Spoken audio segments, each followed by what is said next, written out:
ہم نے بلندی کی طرف سفر جاری رکھا، یہاں تک کہ ہم اس ٹیکری تک پہنچ گئے جس کو ست سری کہا جاتا ہے۔ یہاں سے 7 نالے پھوٹتے ہیں جو بعد میں پھیل کر کچھ تو آزاد کشمیر میں چلے جاتے ہیں اور کچھ مقبوضہ کشمیر میں۔ ٹیکری پر پہنچ کر ہمیں ایک اور سطح مرتفع کو عبور کرنا پڑا۔ اب ہمیں ایک ڈھلوان درپیش تھی جسے آزاد کشمیر میں چھمب نالہ کے نام سے پکارا جاتا ہے۔ یہ نالہ قاضی نا کے دہانے سے پھوٹ کر جنوب مغرب کی سمت بہتا ہے۔ اگرچہ اس علاقے سے پہلے واقفیت نہ تھی، تاہم مجھے یقین تھا کہ آزاد کشمیر کے علاقے میں پہنچ گئے ہیں۔ شام ہونے تک ہم نے نالے کا بیشتر گنجا علاقہ طے کر لیا اور جنگل میں داخل ہو گئے۔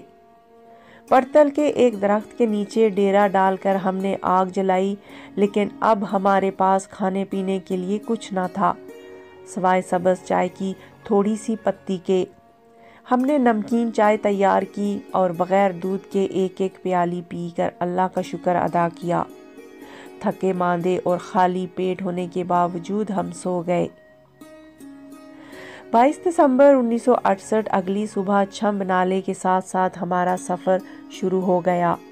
دوپہر تک ہم نے برفانی علاقہ طے کر لیا اور اطمینان کا سانس لیا۔ ہمارا سفر گھنے جنگل کے بیچ چھمب نالے کے کنارے سے جاری رہا۔ شام پڑنے پر نالے کے کنارے کی ایک سربا فلک چٹان کے سائے میں ہم آرام کے لیے ٹھہر گئے۔ برفانی علاقے میں سے گزر آنے کے بعد ہماری یخ بستہ پولو کے اندر کچھ حرارت پیدا ہو جانے کی وجہ سے ہمیں اپنے پاؤں میں شدید درد محسوس ہونے لگا۔ ہمارے پاؤں برف سے جل گئے تھے اور ہماری پولو کی رسیوں نے ہمارے پاؤں اور ٹخنوں میں زخم ڈال دیے تھے۔ تاہم ہم نے پولو کو بندھا رہنے دیا کہ کہیں ہمارے زخم ننگے ہو کر چلنے پھرنے سے معذور نہ کر دیں۔ درد شدید تھا اور آگ پر پاؤں گرم کرنے کی وجہ سے اس شدت میں اور اضافہ ہونے کا احتمال تھا، اس لیے ہم نے اپنے پاؤں آگ کی گرمی سے دور رکھے۔ میر احمد کے پاؤں کی حالت بہت بری تھی۔ وہ درد کی وجہ سے رات بھر ایک لمحہ بھی نہ سو سکا اور ہم بیٹھے اسے تسلیاں دیتے رہے۔ 23 دسمبر 1968 صبح ہونے پر نالے کے ساتھ ساتھ اس امید پر ہم نے سفر شروع کیا کہ ہم کسی بستی میں پہنچ جائیں گے۔ 1-2 مقامات پر ہم بہکو میں سے گزرے۔ یہ اس چیز کی علامت تھی کہ اب آبادی والا علاقہ زیادہ دور نہیں ہے۔ سفر کے ساتھ ساتھ ہمارے پاؤں کے درد میں شدید اضافہ ہوتا جا رہا تھا۔ دوپہر کے قریب جب ایک مقام پر تھوڑی دیر سستانے کے بعد ہم نے دوبارہ سفر شروع کرنا چاہا تو میر احمد نے آگے جانے سے انکار کر دیا۔ وہ شدت درد سے بلبلا رہا تھا۔ اس نے ہم سے کہا کہ ہم اپنا سفر جاری رکھیں اور اسے اس کے حال پر چھوڑ دیں۔ وہ درد کی وجہ سے ایک قدم بھی آگے بڑھانے سے معذور ہو گیا۔ جب ہم کسی طرح اس کو چلنے پر آمادہ نہ کر سکے تو مجھے غصہ آیا اور میں نے اسے برا بھلا کہنا شروع کر دیا۔ اس کی آنکھوں سے آنسو ٹپک پڑے اور وہ میری منتیں کرنے لگا کہ وہ بالکل بھی چلنے کے قابل نہیں، اس لیے اس کو چھوڑ دیا جائے۔ میں نے اس سے اس کا سارا سامان لے کر اٹھایا اور اسے اپنی بغل میں لے کر ساتھ چلنے پر مجبور کیا۔ کہیں اگر تھوڑی بہت چڑھائی آتی ہم اسے اٹھا کر اوپر لے جاتے، اور اگر ہم ایسا نہ کرتے تو سری نگر جیل کی پھانسی کی کوٹڑی سے بچ نکلنے کے بعد یہاں کے برفانی پہاڑوں میں اس کی موت یقینی تھی۔ سپہر کو گھنے جنگل کو عبور کر کے ہم ایک ایسی جگہ پہنچ گئے جہاں موضع چھمب صاف نظر آ رہا تھا۔ اترائی اترتے وقت چند 100 گز نیچے ہمیں ایک آدمی نظر آیا۔ اسے آواز دی، اس نے نیچے آنے کا اشارہ کیا۔ تھوڑی دیر بعد ہم اس مقام پر پہنچ گئے۔ غلام یاسین نے اس سے بات کی اور پوچھا کہ اس گاؤں کا نام کیا ہے، کیا یہ حد متارکہ جنگ ہے، پاکستان کس جانب ہے۔ اس بات کا اطمینان ہو جانے کے بعد ہم نے اس سے درخواست کی کہ وہ ہمیں اپنے گھر لے چلے۔ ہم نے اسے بتایا کہ ہم سری نگر جیل سے بھاگ آئے ہیں۔ یہ عید کا دوسرا دن تھا۔ ہماری عید جہاں گزری، جس طرح گزری وہ سنا چکا ہوں۔ ہم عید اس روز منائیں گے جس روز کشمیر آزاد ہوگا۔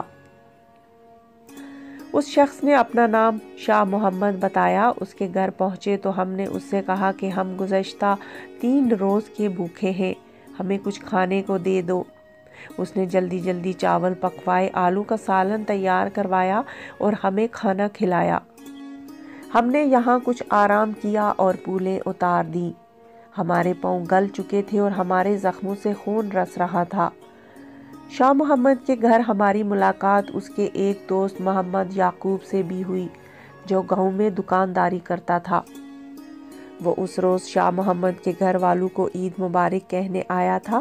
اس گھر میں جگہ کی تنگی کی وجہ سے طے پایا کہ غلام یاسین اور میں محمد یعقوب کے ساتھ جا کر اس کے ساتھ رات گزاریں اور میر احمد شاہ محمد کے گھر آرام کرے۔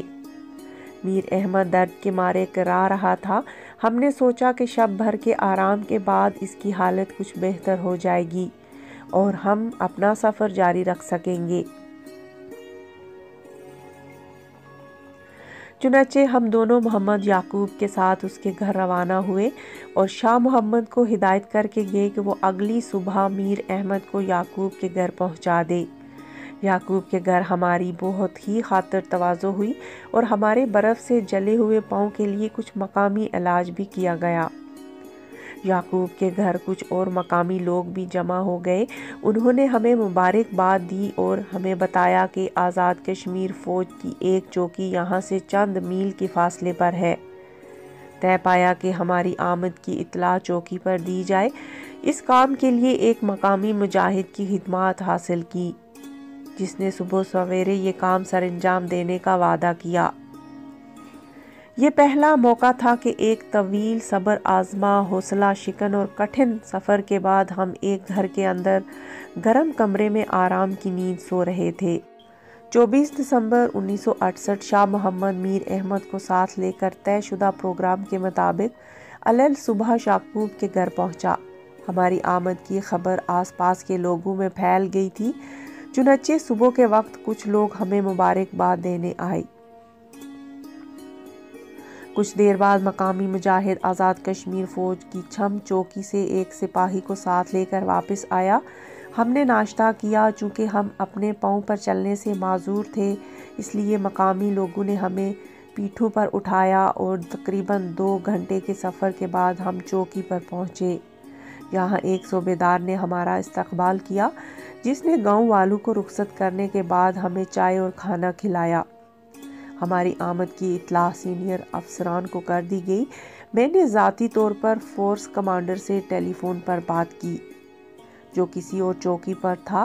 کمانڈر نے مجھے بتایا کہ وہ ہماری آمد کی رپورٹ افسران بالا کو کر دے گا اور جو ہی کوئی فیصلہ ہوا ہمیں اطلاع کر دی جائے گی۔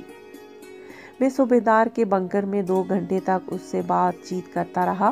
میر احمد اور غلام یاسین سپاہیوں کے ساتھ دوسرے بنکر میں گپ شپ کرتے رہے۔